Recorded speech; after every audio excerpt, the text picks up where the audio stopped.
Dictation will start in 5 seconds.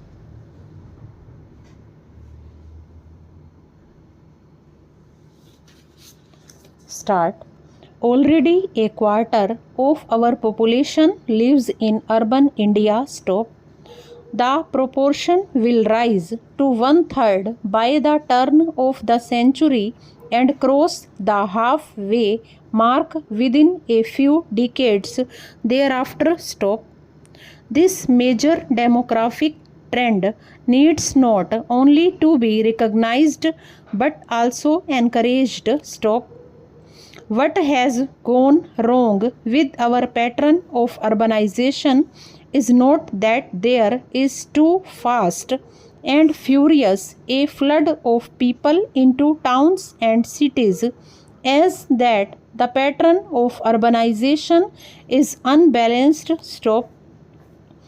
It is the larger metropolitan cities that are attracting the bulk of those coming in from the rural area. Stop.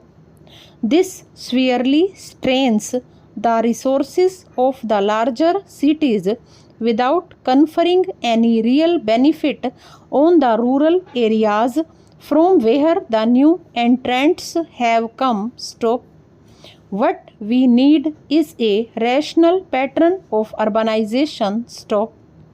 We need to see small and large towns growing in every district, drawing the bulk of their population from the surrounding rural hinterland of their population from the surrounding rural hinterland. That way the talent and enterprise of the people will remain to a large extent within the district. Stop. Urbanization will be related to rural requirements. Stop. Urban settlement will cease to be isolated compartments. Stop. It is the compartmentalization of India into rigidly separated rural and urban settlements that has been the worst legacy of the colonial system of local self-government. Stop.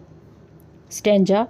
When 107 years ago the British introduced their system of urban local self-government, the urban settlements of India had a very different role to play to the one we now envisage for them. Stop. The colonial government of the time saw the urban settlements of India as enclaves where they could hide themselves away comfortably from the surrounding reality. Stop.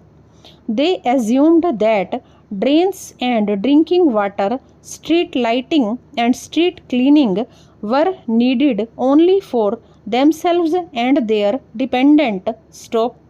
It was assumed that civic amenities are not for rural India. Stop. 5 decades into independence, the reality has changed, but the shell remains much the same. Stop. The law makes it obligatory to provide civic amenities for all recognized urban settlements, but the strained resources of the urban local bodies make it almost impossible for them to meet urbanization. Stop. It is also these settlements that will progressively and in phases serve as the focal point for industrial growth centers. Stop. Thus, we bring together the recommendations of the National Commission on Urbanization and our scheme of growth centers. Stop.